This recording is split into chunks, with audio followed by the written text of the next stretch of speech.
अगर आप भी चाहते हैं मैथिली स्टार म्यूजिक का ऑडियो वीडियो सबसे पहले आप तक पहुंचे तो लाल बटन को दबाकर चैनल को सब्सक्राइब करें और घंटी को दबाना ना भूलें।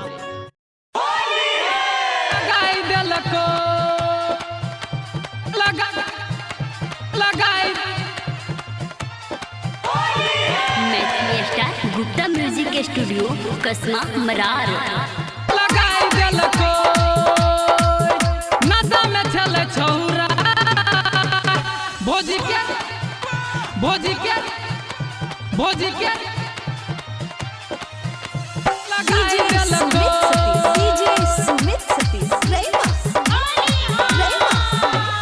फागुन महीना में झूमै से सगरो, फागुन महीना में झूमै से सगरो, आ सब छौराई जुट जेत किरौ नशा में छल छौरा रंगवा लगाय देलक। नशा में छल छौरा भौजी के रंग लगाय देलक। भौजी के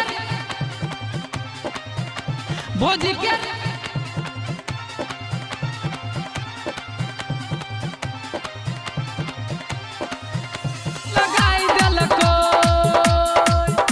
नशा में छल छौरा भौजी के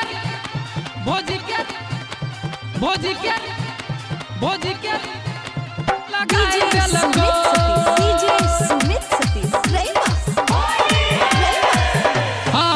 बात हमर मानिए भौजी, करे छी अहाँ सनी होरा, करे छी अहाँ सनी होरा।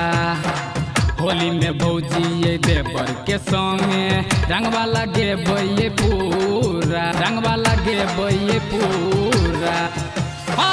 बात हमर मानिए भौजी, करे छी अहाँ सनी होरा।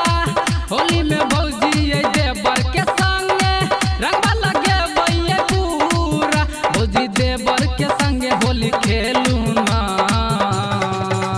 किरौ नशा में छल छौरा भौजी के रंग लगाय देलक।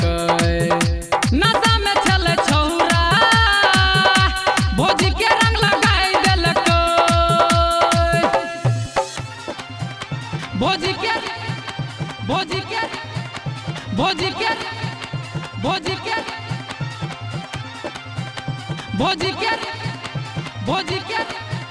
लगाय देलक। नशा में छल छौरा भौजी के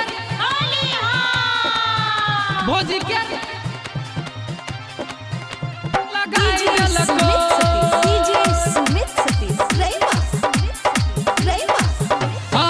बात हमर मानिए भौजी, कहै छै संजीत सिरहालिया, कहै छै संजीत सिरहालिया। राइटर शंकर उमाजी कहै छै होली के मजा लेबै पूरा, होली के मजा लेबै पूरा। रेडी मुखिया रंगवा लगौतै, कहै छै संजीत सिरहालिया।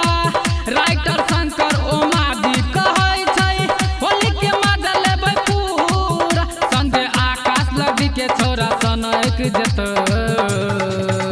किरौ नशा में रह छौरा रंगवा लगाय देलक। नशा में रह छौरा भौजी के रंग लगाय देलक। फागुन महीना में झूमै से सगरो, फागुन महीना में झूमै से सगरो, आ सब छौराई जुट जेत किरौ नशा में छल छौरा रंगवा लगाय देलक। नशा